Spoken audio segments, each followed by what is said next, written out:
of the Friendship Podcast, Watch the Walk-Ons, off season, spend an hour with just two dudes.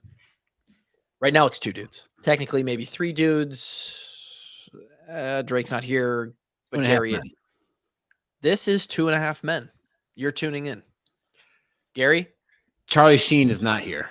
You're the half man. Well, I'll take it. What's the little kid's name? I only watched this show like casually. What is his name? I watched the old one. Yeah. I can't remember what it is. I feel like I don't know. Look that up, Grant, and get back to us. But it's currently 2.5. How do you think Drake's excursions are going? He actually said, so as an update, he actually said that he was playing it up, at least to me and maybe you. I thought like he was super excited for it. Kid's name is Jake. Jake. You actually look like the Jake in Gary does a little bit, yeah. Then he texts us, and his first update on like day 1 or day 2 was like, "Hey boys, you know what? Living out of a van ain't too bad." And I was like, "I thought you were excited for this," and he said, "Yeah, that's the lie that I was telling myself." So I don't know if he was just fabricating a story in his head to appease Kaylee or what. But yeah, they're all up and down California right now, posting some beautiful pictures. That's what Drake's doing. He's too good for the podcast these days. It's honestly bullshit. I mean, what's his excuse? Because I call him from the car all the time. Dude, facts. I mean, turn signal Kevin, van life Drake tuning in. Van life Drake is not dedicated to the pod like turn signal Kevin. No, he's not. No, he's not. I had a moment today where a parenting moment where it was one of those moments where for me, and this isn't trying to say I'm better than everybody else, but for me, my this is about to be the most humble flex of all time. No, it really isn't. It's just simply a fact of the matter that my switch for rage or even outward anger is it takes a whole lot to flip that switch for me compared to most people. I think you'd agree with that. You are not a very triggerable human being. Correct. I had a moment where I felt that switch being pushed, right, a little bit. And were you changing her and then she shit all over your hand? No, and I would have. I'd be okay with that, right? It's when you feed them, right, and then you burp them, right? Because they can't. They've got gas that builds up inside of them, little bubbles in their stomach. Get those to the top, let them burp it out, and then occasionally, especially with our daughter, they like to spit up, right? With that burp comes a little bit of spit up. The milk just comes right back up. That's okay, right? The problem, channel your inner Doyle and kick her out of the house for that. Yeah, I should sit her on the sidewalk, see how she likes that.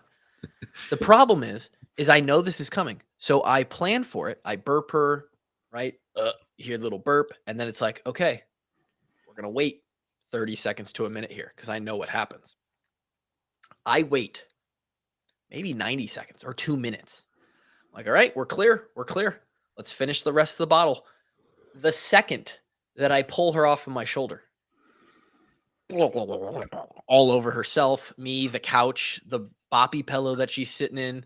I'm like, I'm just like, God damn it. Like I'm putting in an effort here and nothing to show for it other than this 12th stain on the couch for this week. So it was one of those moments. I always thought to myself, a lot of times on this show or in DHT, I'll tell Drake, dude, you need a kid. Like I can't wait till Drake has kids.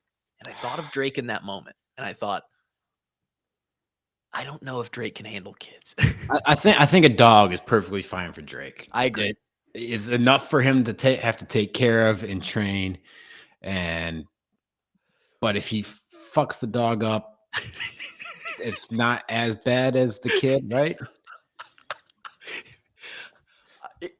He can at least yell at the dog, and the dog will go run away and put its head in a corner and no real harm done. But you can't just do that to a baby. If you put the baby in the corner, Babies are soft and mentally weak. They'll cave in. oh, dude, babies are mentally weak. We're gonna have to work on that. But yeah, that was one of the, that was what I had to say. You know what we should start doing?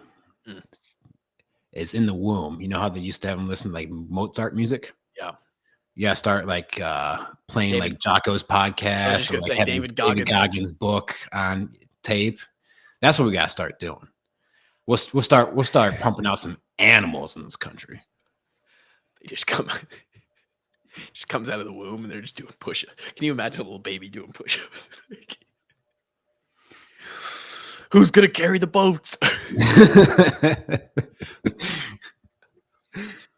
Fuck. You know, I actually listened to when I was running my marathons, Goggins at that point had done 2 episodes on Rogan. I think he's done a 3rd one now, but there was 2 out, and both of them were like 2 or 3 hours long, maybe even 4 hours. And so I listened to just Goggins on Rogan for the entire 4 hours of my marathon, and that was more than enough. It was awesome. It was at least for me, it was perfect because I'm not a music guy. So that was good. Deep in the pain cave, and Goggins is just like, "Go get it, motherfucker." They're just he's got a very similar type. Their voice isn't exactly the same, but the way that it comes through is very similar to like when Joel used to talk to you. Yeah. It doesn't matter what they're saying. It's like, yeah, I feel it. I'm getting pumped up now. Oh, Joel could tell you to go eat a banana, and you'd be like, "How? Fuck yeah, I'm gonna go eat a banana. Go get a banana." It's like he can't say anything. Yeah, it's, Joel's still at Western Michigan. I believe so. Yeah, still the head guy. Central Michigan. Central Michigan. Yeah. We need to have him on the podcast. Oh, that'd be an elite podcast. I've never even reached out to him. People would love Joel, man, and I know he'd come on because I think I had this idea before because I saw that he went on like a strength coach podcast or something. I was like, oh shit, what a great guest. Probably not a great time right now with spring ball and stuff, but maybe in like 4 weeks, hit up Joel. We need to get Mark back on too. Mark has to come on. You know, he was still in the private sector when we had him on last time, and now he's been with the Cubs, and that would be awesome to talk about. Plus, just more human being, right? Just everything he does, dude. You still follow him on Instagram, right? Oh yeah. You see him trap bar deadlifting? Oh yeah. He's doing 1,000 pounds. No, Mark Wiseman. To all the listeners out there, he's a better human than you. Not even close. And like probably, I don't know how many categories of human are there? Of human performance are there? I'd say there's like I'd say health is one. Health and fitness is definitely one. I'd say career is one. I don't know how to define these. You could probably use multiple words. I would say more along the lines of your purpose, physicality, which would be your health and fitness, intellectual ability, okay, spiritual emotional ability, spiritual, leadership qualities, kind of like that stuff. There's probably like 7 or 8 main discipline, ones. That kind of stuff. Anyway, to everyone listening out there, Mark Wiseman is better at all those things than all of you. So yeah, you're not better than him at one of them. Us included. I'm not even close. So do you subscribe to that? I'm curious about this because I think that, and maybe I file this away in my sociopathic folder. God, at the risk of sounding like I mean, I already do. People already think I am. It's okay. I believe, like what you just said, the thought that you just kind of put out there as a joke, like that he's a better human. I just was thinking about this today. I subscribe to the idea that some people are just better people than other people. And I'm not talking about like in the sense of like morality. Like there's the moral side of things. I think when someone says like, "Oh, he's a good guy" or "he's a bad guy," Mhm. usually it's in the way of morality. I'm talking like Like, this assigning person kicks your ass in all those categories. Like, correct, exactly what you just said, like assigning good or bad. it's just thriving as a human in all areas of their life Correct. versus the average human being. Correct. And I think a lot Do of those people people, exist? Of course they do. well, they have to, right? Because in the spectrum of human experience, there's just going to be some people that do better at life than others. And I think a lot of people would push back on that and be like, no, man, everyone's as good as everyone. Nobody's better than you. Nobody deserves more than you. Bullshit. Bullshit. There are people out there who are doing more for themselves, for their family, for society at higher levels with more impact than you are. I don't even think that's a controversial thing. I don't either, but I think a lot of people would push back and feel like No, because I'm not saying that, like, if you're just because there's other people doing more than you, that you are a worthless human being. Not at all. no, it doesn't mean you're worthless. It just Yeah. means that there are people who are doing better than you. There are high performing humans out there that are doing incredible stuff. Like the easiest one is The guy like who how much invented the polio vaccine, right? Just cured polio. That is and he did it. He didn't take the patent. He could have made hundreds of millions of dollars. He's like, no, we just got to cure polio. That guy's a better human than That's a good- 99.9% of people that's a good guy. who ever existed, right? That's just a better human. Which, by the way, Grant, over on the sidebar there, we were talking about this yesterday with cures for diseases. We had a hell of a DHT yesterday. Dude, we went into One of these conspiracy. days I will tune in.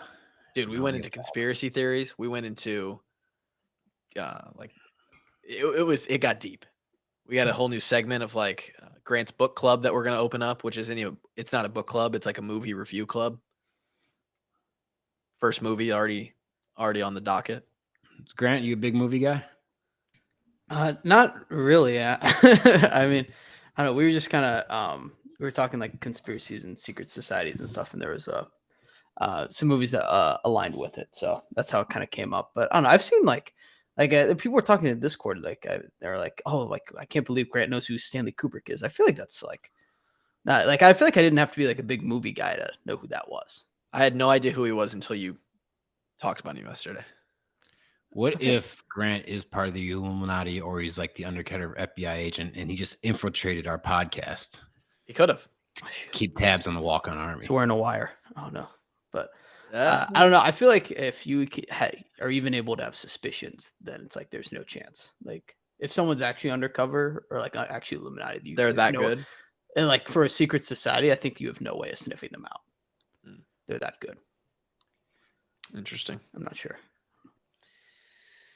Well, but yeah, there's better humans out there than you and me, and yeah, those yeah, absolutely. Here's the problem: here's where it gets bad. Probably, is I believe, and I think actually, maybe people are more honest with themselves or more self-aware than I think. But I believe that in a lot of areas, in the majority of areas, that I am living my life. Like I wake up every day with a general goal or like if we're assigning a like X, solving for X in the problem of life, like all the variables that go into that equation, I feel like all the variables, like I'm better than most people at. And that's where it gets a little bit narcissistic, right? Like, it's like I think I'm better than most people. I do. I just do. Otherwise, to be fair, most people do. It's a very that's what I'm saying is most people do think they are better than they are above average, right? Right. Otherwise, why would you be living life in the way that you are?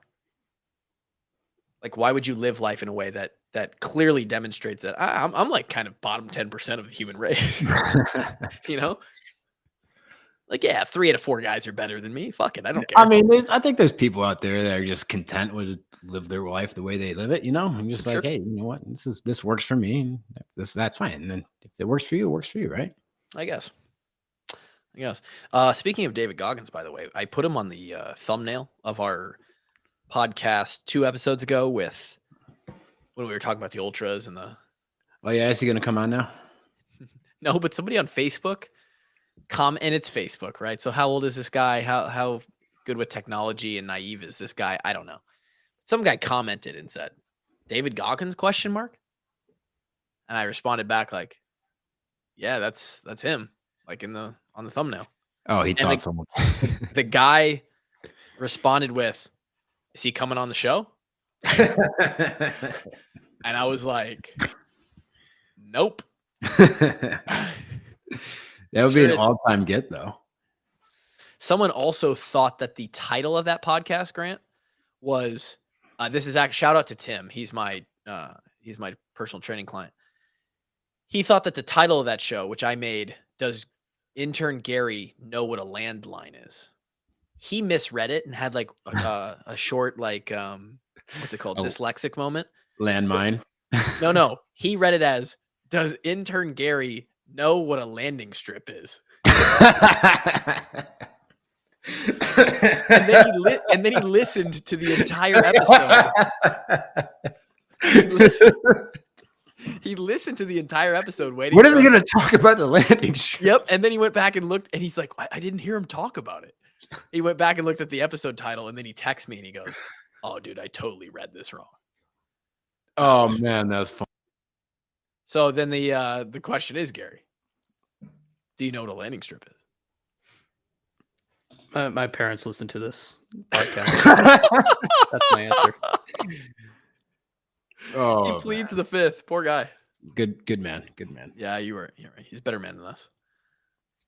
If Gary / Grant's mom or dad is listening to this episode right now, just want to give you a big shout out. Yeah, your son's a high quality human being. Probably better than me. If Above we're going average. back, Above average for sure. definitely above average. He's a real go getter. You know, as far as an intern goes, he's a lunch pail guy. Real blue collar. Blue collar, coach's kid. Sneaky athletic. Kid's got a motor. Yeah, he's got a motor. He's a big third down guy. Sleeper. Big defender and rebounder. Yeah, effort guy. Effort guy. Always finishes. In fact, Coach Doyle and then Mark Weissman, as we just mentioned, both of Mark and Coach Doyle always loved the kind of the sentiment that there is no better compliment than being called a finisher. Someone who finishes something, finishes a play, finishes an assignment, finishes some obstacle or task that you're given. Grant's a finisher. We're happy to have you, Grant. If you missed that. Appreciate it. Happy to be here. We had I can't wait to see where Grant's career goes. It's going to go so much further than ours. I'm glad we can just be a launch pad for him. We are the springboard. We had we ran a little bracket for the walk-ons, right?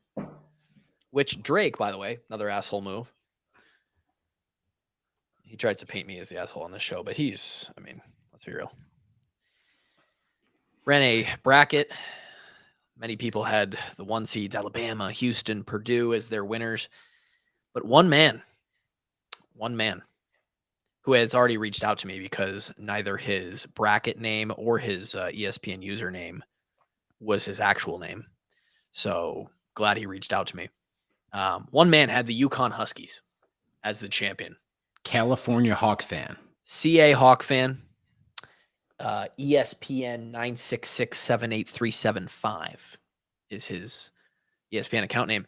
He wins the Walkon Bracket, which had 59 people in it with a point total of 1,080 points. Far and away the winner because he's the only. You really need like the Final Four, this championship, and if you can pick the champion, you just this year it was like if you could pick the champion, like you won because you're gone. Yeah.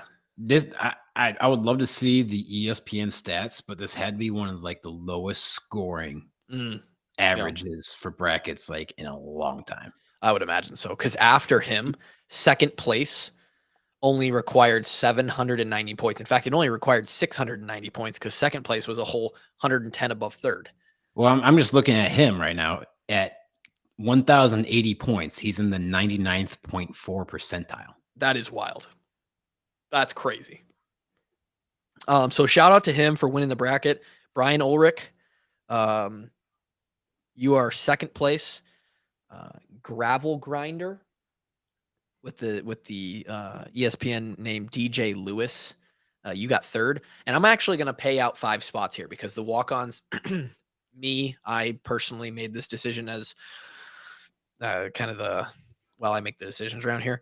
We decided to match the $10 entry fee for everybody that entered to up the prize pool, up incentive, try and build the community around here.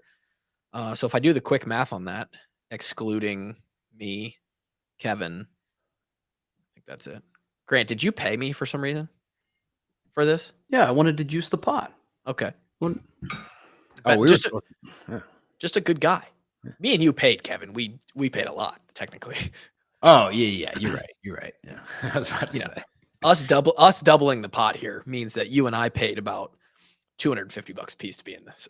we're such good human beings. Aren't we? I understand. We're better than other people. I'm going to pay out top 5. So to round out the top 5, number 4, N2C2W. And then Matt Connolly. Shout out to Matt Connolly. He's our website guy. Hey. So he probably rewrote the code to get himself in the top 5 there or something. But those are our top 5. Off the top of my head, I don't know what the winning displacement will be of that cash. Obviously, first we'll get the majority of it, second, and then fifth. Sorry, Matt, you'll probably just get your money back. You'll probably get like $10 back. But that's our top 5, and I want to thank everybody for participating. Really appreciate it. We like doing stuff like that. Helps build the team around here, build the family. Just a little culture builder for the Walkon Army. Little team building exercise. It's an off-season culture thing. Yeah, but going back to Drake, like that was the most bizarre thing I've ever heard him say. I think. Never in my how does that make sense? So he just comes out, fans, and just says, "I'm not doing that."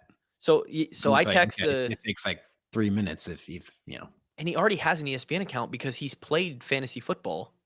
So he doesn't even have to make an account. He just has to get on, click on bracket challenge, and fill it out. So yeah, fans, basically what happened was the guy with no job too. He's got the guy that doesn't do anything. When I texted the group of us 4, because Gary's included in that. I said, hey, here's the link to the bracket challenge for the Patreon members. Join up so we can all kind of participate and be a part of this. And Drake responded with something like, yeah, I'm not doing it. Like, can you imagine where we would be with this brand, with this podcast, if we had someone who bought into this thing at all? I get it from Kevin, right? I get it. Kevin is a Gruden grinder. He's out there working 60 to 80 hours a week, right? He's bringing home the bacon. Speaking of bacon, we're going to talk about bacon in a second.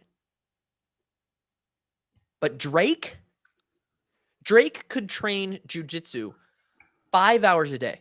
He doesn't. 5 hours a day. And still have 10 plus hours a day to do other things. And he couldn't fill out a bracket that takes 7 minutes? Maybe he needed the van trip. Clear his head. I think it'd be good for him. Unbelievable. You know what's good for us, though? Pork. Fucking right. Dude, I don't know if you guys at home know this, but I don't think your money goes further with any food than it does with pork. Dude, Tell me what you ate for dinner last night. At how much, the pork producers gave us these coupons. Go buy some pork at your local grocery store. I went to Hy-Vee and I got $60 worth of pork. And I brought home 30 pounds of pork.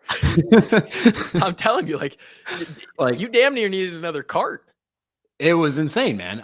So I cooked up a nice big 8-pound pork loin on Monday night. Dude. Did a nice little 3-hour smoke on it. It turned out really good. Oh, and I mean, that thing was it was $20, and it's going to feed me all week. Yeah. I made I love beef, but beef prices are kind of crazy right now. They're a pound of ground beef is $8-9. Dude, it's insane. Oh, here we go. Oh, Grant with the Oh, Grant pulling it up. Yeah. that's a producer right there. Yeah, that's when she went on. Yep. It turned out great.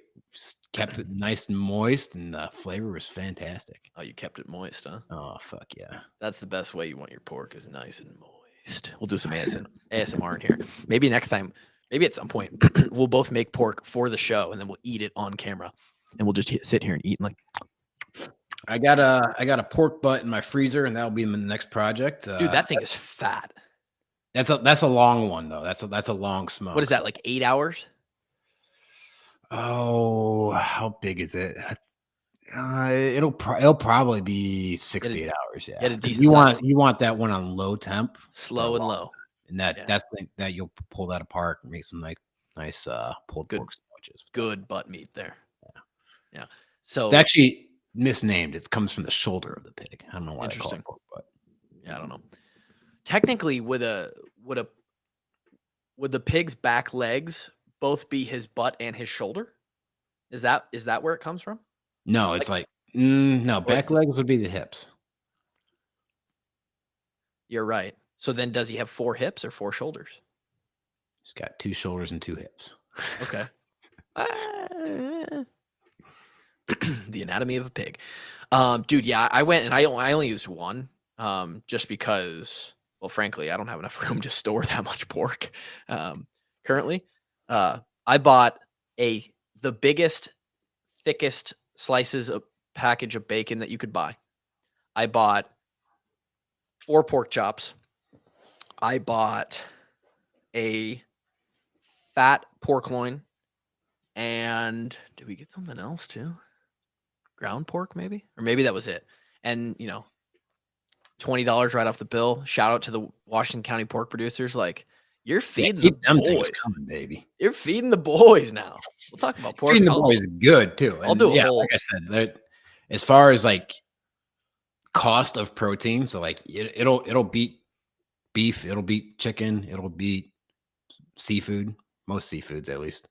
You could probably get tuna cheaper.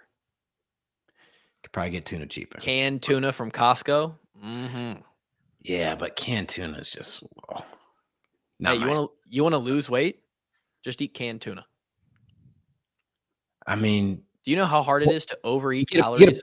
You get a pork loin, man. It's a very lean meat. You're right. It's lean and it's healthy. And you know what?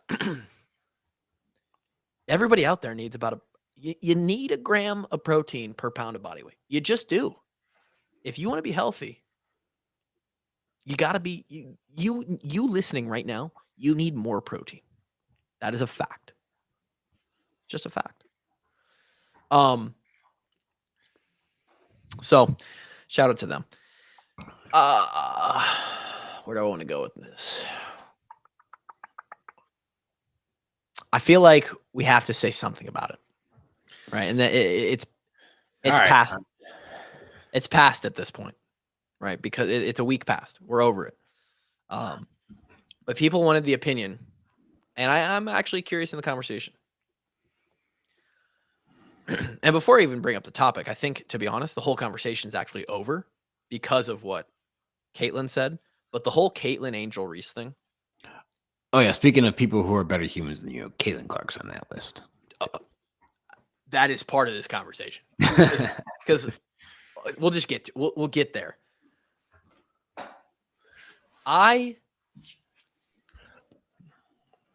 For 36 hours, I could not scroll more than one tweet. Every single tweet on my timeline was an opinion or a breakdown or a video of Caitlin or Angel Reese related material. And I was... And not like their statistics or anything. It was... just the drama. Yeah. And I got so... I've never intentionally... Like, I almost deleted Twitter off my phone. So I don't want to see this. I didn't offer an opinion on Twitter. I kind of wanted to let it play out. I honestly, in the beginning, didn't even know how I felt. I like to, again, this is me trying to be better than other people. I really like to try and take a non-emotional stance on things, or at least a non-emotional perspective, and like look at things with logic.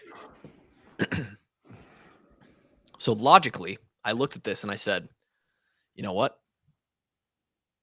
If I was Angel Reese, I probably would have done some dumb shit like that too. Knowing me, I'm the guy who Clay Matthewed against Dowling. We were down 2 touchdowns. You were a chirpy long snapper too for Dude. And I'm not even going to say it was me trying to participate, really, like insert myself into the game and really feel like no, it's because when I still get into competitive situations, I am a fucking douche. Like I can't control it. It comes out of me, and if I beat you in something and I can tell that it hurts a little bit, I'm rubbing it in. I'm an asshole. And so Angel Reese, I look at that and I'm like, I can't be hypocritical about this. I would have done. Now, here's where I think it differs. And I think this is really the point of the conversation. Looking at this objectively, what Caitlyn did and what Angel Reese did, there is absolutely a difference in what went on there. Caitlyn did it for a half second to her own bench in almost like celebration, like pump me up mode, like let's fucking go, right? Didn't track down a player, didn't even do it in a player's personal bubble, was much less aggressive with it. Angel Reese, as the clock winded down on can you imagine as a clock winded down on a national championship that you're about to win, giving a fuck about any of the players on the other side? Dude, I would be running to my own players, team, coaches, celebrating. She tracked her like a elk hunter through the backcountry and made sure to get in her vision, her pan of view. And then like followed her back and forth as she moved and like made sure, like trying to get a reaction out of her. It was a little bit of, it was stocky a little bit. And you know what? I think Caitlyn's lack of reaction, which honestly, goat move out of her. Dude, probably tilted Angel Reese just a little bit more. Had to. Caitlyn's self-control is unbelievable because Kevin, I'm punching somebody. I'm throwing hands. I'd be so pissed. Oh yeah, I mean, on a football field, we've seen people get a lot more upset for a lot less, right? And then not only that, Kevin, in the post-game press conference after you just lost a natty, she's giving all the credit to Ella. Dude, I ain't giving them no credit. I'm giving them zero credit. Or at least I'm not mentioning it, right? Then she gets interviewed on ESPN, and they try baiting her in. Oh, they tried baiting the fuck out of her, didn't they? And she still gives her the credit. Kim Mulkey. Not even gives her the credit, like defends her too. Defends her, says nobody should be mad at her. We're just competitors. We're competing. There's emotions out on the floor. That's what makes basketball great. Kim Mulkey is a legendary head coach. Dude. And it made Caitlyn look better. Oh yeah, she's been a great ambassador for the school, for her team, and for the sport. And that's why I think we've seen the sport grow so much. I agree. That the right person is in place to carry this sport as high as it can go. And there's a couple others, right? And I don't think Angel Reese is one of them. I think Aaliyah Boston was one of them. I think she might have another year, maybe not. I think the Beckers girl at UConn is one of them. She's got another year, right? She's got at least another year. She got hurt 2 years in a row. ACL, right? I think she has a COVID year plus maybe a medical year. So I think she might have 2 more years. Yeah, I don't think she played at all this year. So, man, I mean, Caitlyn is so goated. It's unbelievable. Retweet. The way she, and so what's funny is then here's the reaction, right? And I saw this probably 3 times today. It's like, okay, if Caitlyn's not mad about it, then there's no reason for me to be mad about it. Okay, let's break that down. So the reason you're mad about it in the first place is because you are like emotionally defending trying to defend Caitlyn from afar, like through the TV screen, because you think that she might be upset about it, so now you're upset about it. Is that that's basically what you're saying? Is if Caitlyn's not mad about it, then I'm not mad about it. That's sort of a weird thing to be emotionally attached to, like the feelings of another. I don't know. I don't really relate with that, but I saw that sentiment multiple times. Grant, you're laughing on the sidebar. What do you got?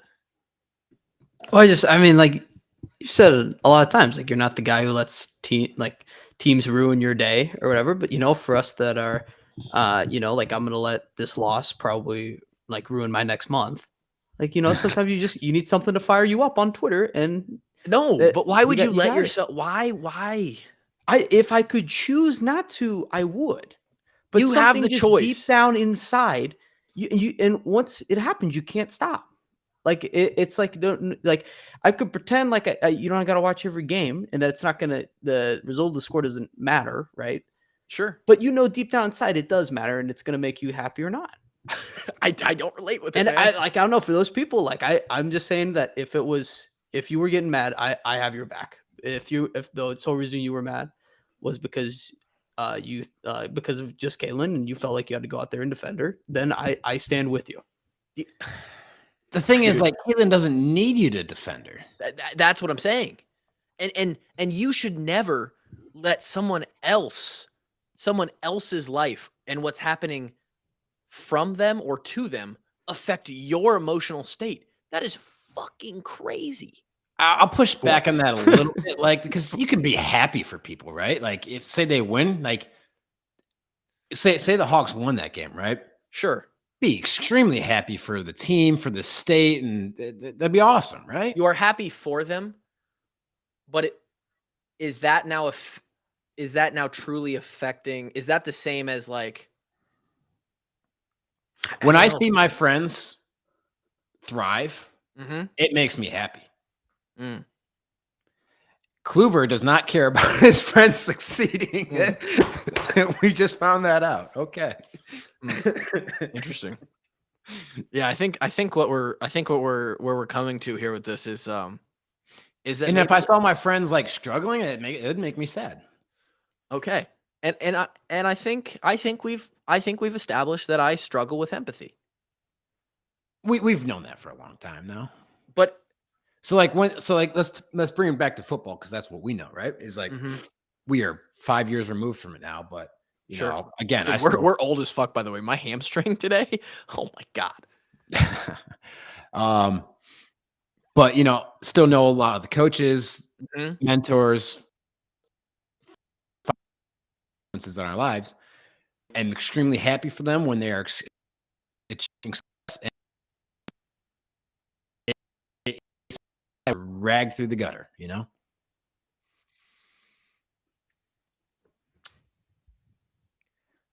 So, recent example of this would be when we kind of defended Coach Wallace on here about getting drugged through the mud with that lawsuit. for sure. And I strongly echoed the opinion sort of all three of us, which was that's really bullshit. And it's messed up that former players would do that to a coach and put him in that position and all of that. And while I recognize that it is a messed up thing to do, I can't say that I actually personally feel sad because I know that Coach Wallace is going through that. It does not affect my emotion at all. Yeah, I understand where you're coming from, right? Like, and then the game on Sunday, right? Obviously, they were. By the way, just a real quick, 10-second analysis. What a day for the Hawks to run into a team that shoots twice as good as they do on average, right? Yeah, when someone comes off the bench and drops 25, that's tough. Goes 5 for 5 from 3 in the first half. I mean, the Hawks get a shot at a natty, and we run into that buzzsaw. I mean, fuck me. But yeah, Also, the officiating, like, oh fucking, my God. I mean, we're not even going to talk. it was hard to watch, man. There's a whistle literally every 45 seconds. And I didn't get to see a lot of it because I was on the drive home from Iowa City, actually. But I mean, obviously, the whole story was the ref show that went on, and it's been criticized by a lot of high ups, like in sports media, and that's not good. That's not what you're looking for. But that's a whole other podcast. But yeah, like you kind of got the feeling like, oh shit, down 17 at half, right? Even if we make a run here, this is going to be tough, and it proved to be tough. They just could not come back from that deficit, and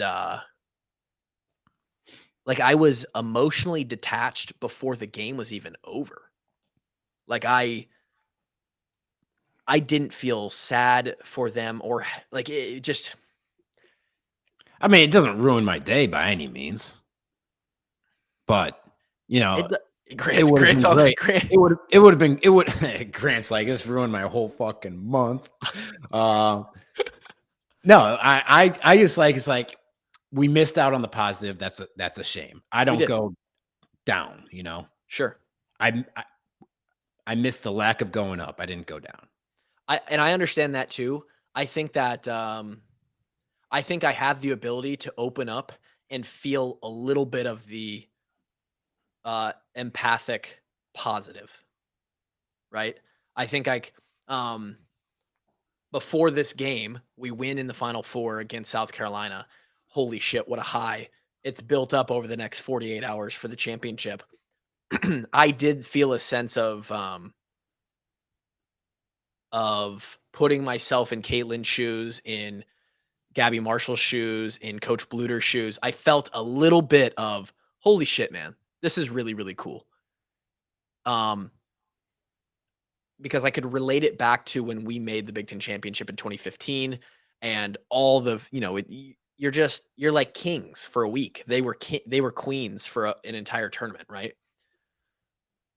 But like, I don't know. I just think that I might need therapy or something, right? Awareness is the first step, right?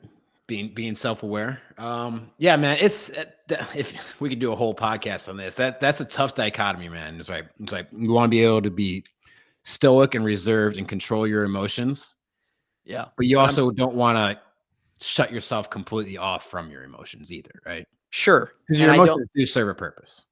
Agreed.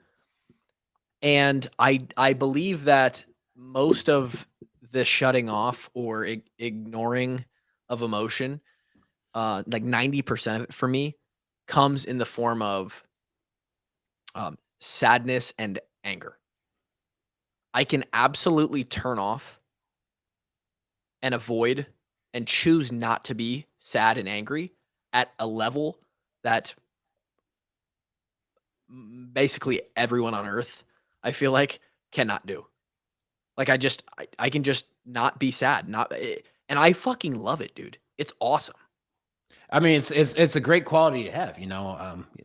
I've gotten into following Ryan Holiday a little bit. And Yeah. He's big on stoicism, and one of his favorite things from Marcus Aurelius is, like, he says, you don't have to turn this into something. You don't have to make a big deal out of this. You can you don't have to even have an opinion about it. You can just ignore it. Bang, spot on.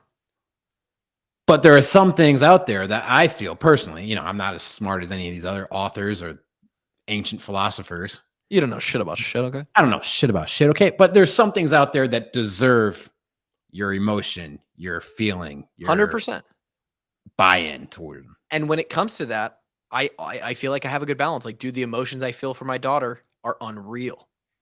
The emotions that I felt when we won games or even simple stuff like just hanging with the boys in the summer, like playing for, like, I don't not feel emotion, but like when it comes to the bad ones that tend to like put people in dark spots, I have this weird ability to just turn it off. And sometimes I do think maybe that caps my ceiling on the other end, on the positive spectrum of it. I would probably agree. And I'd feel like that'd probably be a natural thing for humans to do, right? And maybe that's a bad thing, But man, up until this point in my life, like it's been pretty useful. I mean, I gotta be honest. I don't know. Anyways, I thought it was funny. Caitlyn decides to just take the high road on high roads. unbelievable high road, and it creates an incredible narrative and storyline for next year.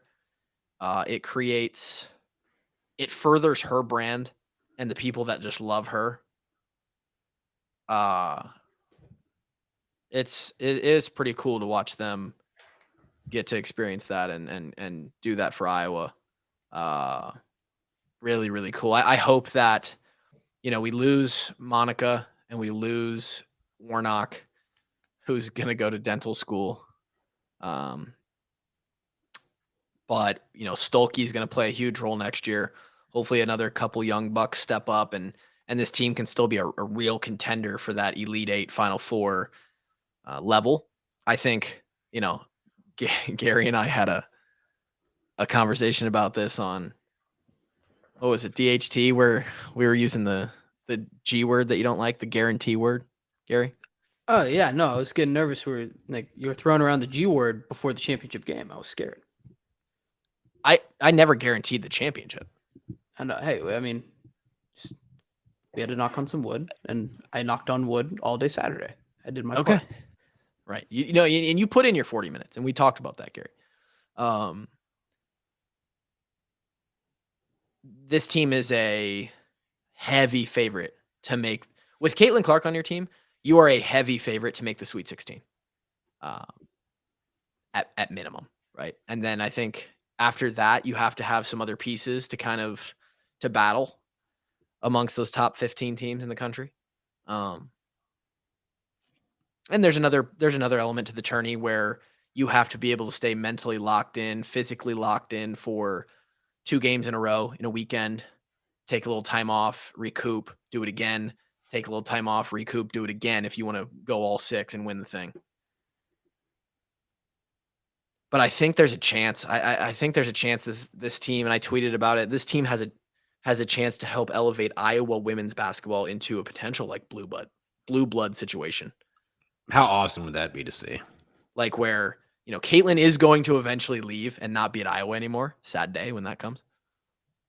At least for people who feel sadness. But people can see what she did and how big she was, and you can bring in the next generational grade. Well, right? there's a UConn built a dynasty for. Yep. I mean, they're still damn good, but they're not unbeatable anymore. Sure. But you get a couple good teams in a row, and all of a sudden, with the right culture and the right person at the head, and Lisa Bluter's fantastic leader, coach, you can bring in some good players, and then it kind of just becomes a self-fulfilling cycle, right? Yeah, I mean, if you can make like, and this is asking a lot. Like this is so hard to do. It seems easy with this year's team, but it's just so hard to do. If you can put together 5 to 10 years worth where you make 5, 6, 7 Sweet 16s, a couple Elite Eights, maybe a couple Final Fours, playing a championship, like that is enough to elevate Iowa to the point where, especially as when Caitlin's there still, any recruit in the country is going to take a visit. Any recruit in the country.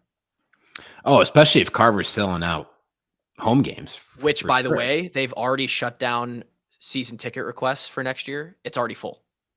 I love that. For women's basketball. I fucking love that. How about that, Hawkeye? Place is going to be absolutely juiced for the 2023-2024 season. I can't wait. The number 1 recruit in the 2026 class, so I believe that would have been like a freshman this year. Yeah, the freshman high school class this year goes to Johnston. 15 minutes down the road from me. Madden Greenway is like the number 30 recruit in that class. I believe she's a freshman. That's Chad's daughter. No kidding. Oh yeah, she's a dude. I remember we had him on the podcast. I mean, this would have been this was in the middle of COVID, so this is 3 years ago now. Yeah. And he was talking about how his daughter's a beast. Well, he was not lying, dude. She has been playing. So she plays for a private school. So I think they're in a smaller class, but she has been playing varsity basketball since 7th grade, starting. She already has Varsity high school basketball in 7th grade? correct. She already has Dating 12,000? 2,000. She's already got 2,000 points, and she was in her freshman year this year. That's crazy. Well, I guess it is different for women because they're like almost, if not fully mature around that Yeah. age. You're right. Yeah. But by ninth It's grade, most women have pretty much gone through all of puberty. Yeah. But still, that's absolutely crazy. Yeah, to play as a 7th grader and 8th grader before you're even in high school and start and be dude, she's a savage. So I have to imagine we're the front runner for those two, or at least a heavy competitor to I get would, I would them. love to have Greenway back in the mix and just have Dude, him back involved in a can you Hawkeye. imagine a Greenway jersey that's not like that? What a full circle moment, dude. That would be so sick. Absolutely, dude. Absolutely. I'm Dude. trying to think. I mean, Bruce and George Kittle. I'm trying to Yep. think who would be the ultimate Hawkeye, legacy Hawkeye. So like multi-generationals. Like who's got the best family out there? I know people listening right now are probably screaming the answer, but it's gonna take a second for us to come up with it. I mean, I wasn't a Hawkeye fan growing up, so pre 2000s is not my forte. Yeah, and I'm gonna say that my history, my knowledge of people back in the 80s, 90s who would now have kids who are in college, isn't great. So I mean, Kittle's a pretty good one. His dad played in the NFL. Croston was pretty good. Cole's got a Super Bowl ring. Yep, not bad. Are we talking just football? No. And it could be a football player, and his daughter comes, just like Greenway, or Man, I mean, not that I would know a wrestler and a daughter, or just it could be any sports. I just want to know, like, this is a good question for the fans out there. Who's got the best family legacy in Hawkeye sports? Nelson Brands. Yeah, I mean it's not bad. I mean, it's not bad. Not bad. He's not. He's not. I think he was an All-American this year, though. He did sneak into being All-American. Yeah. So I mean, I can't think of really any others. I know Chuck Hartlieb's son was a class ahead of us, but he did his career didn't really pan out. Remember Dan Hartlieb? Oh yeah, good dude. I mean,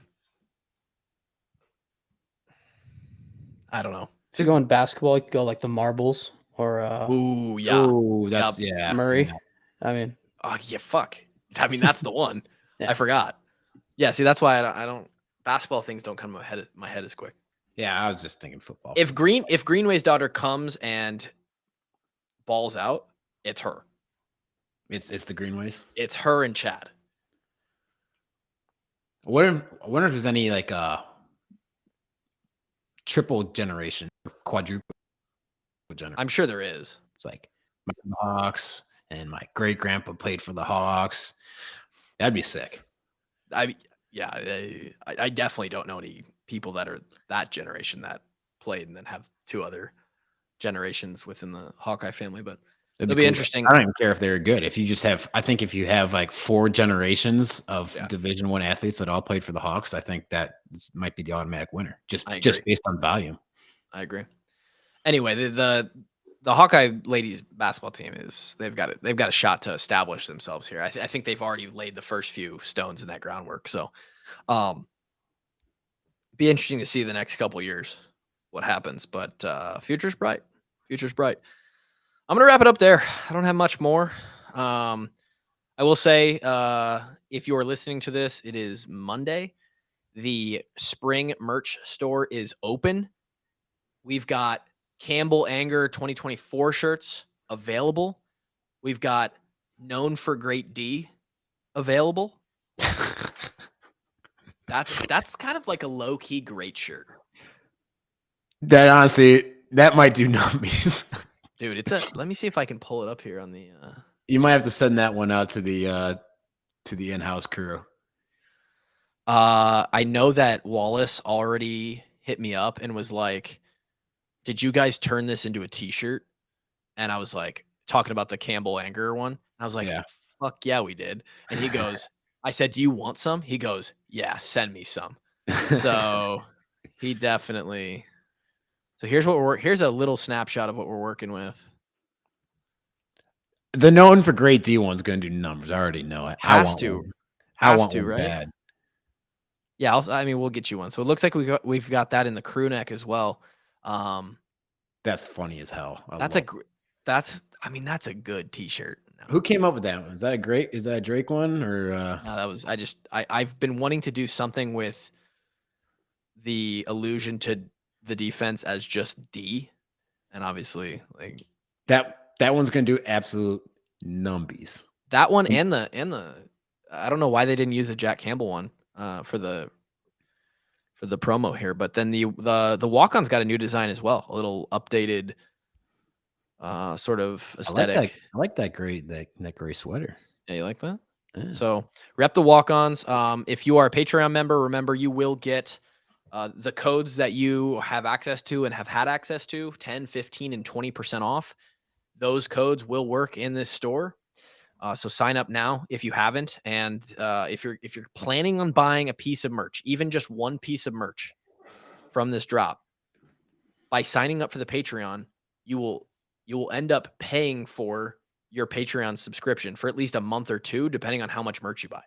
So you might as well sign up and get the extra benefits like the DHT and the, to donate a little bit to the hospital, and it's a no-brainer. This store is going to close down April 16th, so get your orders in. And as always, the half the profit goes to Children's Hospital. So appreciate you guys for participating in that bracket challenge. See if we can't get another guest on here soon. Not sure. We've got a few that I've got on the list that I want to reach out to, see if we can get on. But otherwise, hopefully you guys have a fantastic week. Until next time, peace.